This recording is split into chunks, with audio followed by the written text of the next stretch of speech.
Picture a desolate ocean back in 1872. You've got this perfectly intact ship just drifting silently through the choppy Atlantic waves. Now, the legends will tell you a half-eaten meal was still warm on the table, coffee still steaming in the cups, and not a single living soul aboard. Welcome to The Explainer. Today we're separating fact from fiction and diving headfirst into the chilling, true story of the Mary Celeste. I mean, it's a haunting question, isn't it? How exactly does a perfectly seaworthy ship just lose its entire crew in the middle of the ocean? This one mystery has literally baffled investigators and fueled wild conspiracy theories for over a century. We've heard it all, from giant squid attacks to mutinous rage, even paranormal intervention. But today, we're leaving the ghost stories behind. We are plunging into the thrilling reality of what the actual physical evidence tells us about the terrifying final moments of that crew. So, the true story really kicks off right here, December 4, 1872, roughly 400 miles east of the Azores Islands. The crew of a British brig called the Dei Gratia spots a ship adrift. Its sails are partially set, but it's moving totally erratically. The captain of the Dei Gratia recognizes her right away. It's the American brigantine Mary Celeste. Now, she had left New York 8 days before him and should have already been safely docked in Genoa, Italy. Knowing something was terribly wrong, he immediately orders a boarding party to investigate.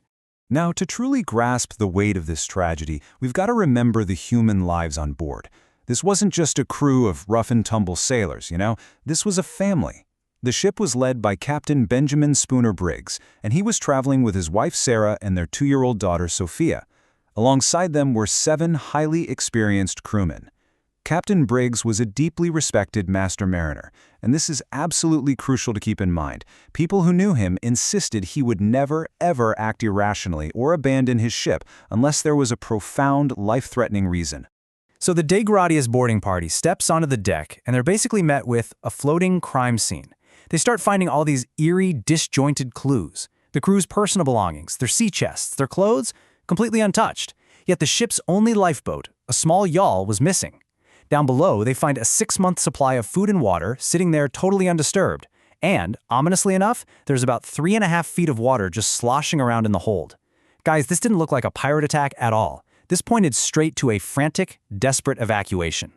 Honestly, this mystery might have just faded into history if a young Arthur Conan Doyle hadn't published a wildly fictionalized short story about it in 1884. He totally invented those details about the warm food, the steaming tea, and a violent mutiny. And guess what? The public bought it hook, line, and sinker. But when you look at the official Admiralty Court transcripts, they confirm the stark reality. There was no food out, no warm tea, and absolutely zero evidence of foul play. Enter modern documentarian Anne McGregor. She was determined to finally cut through all the noise. She completely dismissed the tabloid ghosts, the vengeful stowaways, the sea monsters, all of it. Instead, she pivoted the whole investigation toward modern forensics, oceanography, and historical weather data. She actually teamed up with scientists from the Woods Hole Oceanographic Institution to figure out exactly what physical forces were at play in the Atlantic that particular November. Okay, so stepping into the shoes of a maritime detective, we have to treat the items left behind as physical evidence. The ship was carrying 1,701 barrels of highly volatile industrial alcohol, but strangely, exactly 9 of those barrels were found completely empty. Why?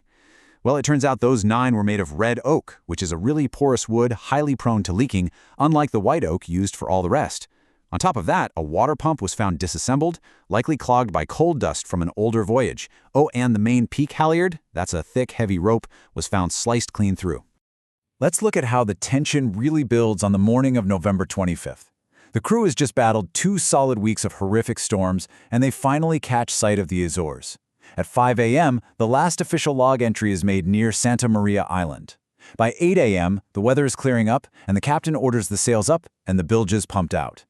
You can imagine the crew is finally taking a deep breath of relief. But then, just moments later, an unseen, catastrophic force strikes the ship from below. That violent force? It was a seaquake. Now, unlike a rolling ocean wave, a submarine earthquake sends these thunderous, sudden vertical vibrations straight up through the water column. The impact is literally like a giant hammer striking the bottom of the hull. This massive jolt violently knocked the ship's compass right off its stand, completely breaking it. And down below deck, it viciously bounced a massive, cast-iron galley stove right out of its wooden chocks. So imagine the escalating panic as this terrifying cascade of events unfolds minute by minute. First, the seaquake severely shakes the ship. Second, that heavy cast-iron galley stove dances across the floor, flinging its doors open and sending burning embers and hot smoke swirling up into the air. Third, those severe vibrations jar the cargo, loosening the metal stays on those 9 porous red oak barrels we talked about. Within moments, nearly 500 gallons of raw, highly volatile industrial alcohol leak directly into the ship's bilge. Suddenly, the wooden echo chamber of the ship is just filled with flying sparks from the stove and the suffocating, heavy smell of raw alcohol. Remember, we are talking about a God-fearing 19th century crew here. They're trapped in a wooden box that is rapidly filling with explosive fumes. With that clogged pump, they can't even clear the bilge. They legitimately believed that Judgment Day had arrived and that they were sitting right on top of a pending catastrophic fireball. But wait a second. You might be wondering, if there was an explosion, why wasn't the ship burned? Why did the boarding party find it perfectly intact? That right there is the ultimate paradox of the Mary Celeste. The answer to this crazy scientific anomaly actually lies in a brilliant modern experiment. It was conducted at University College London by Dr. Andrea Sella, who decided to scientifically simulate an alcohol vapor pressure wave blast inside a wooden structure. Dr. Sella ignited butane and alcohol vapors in a replica of the ship's hold.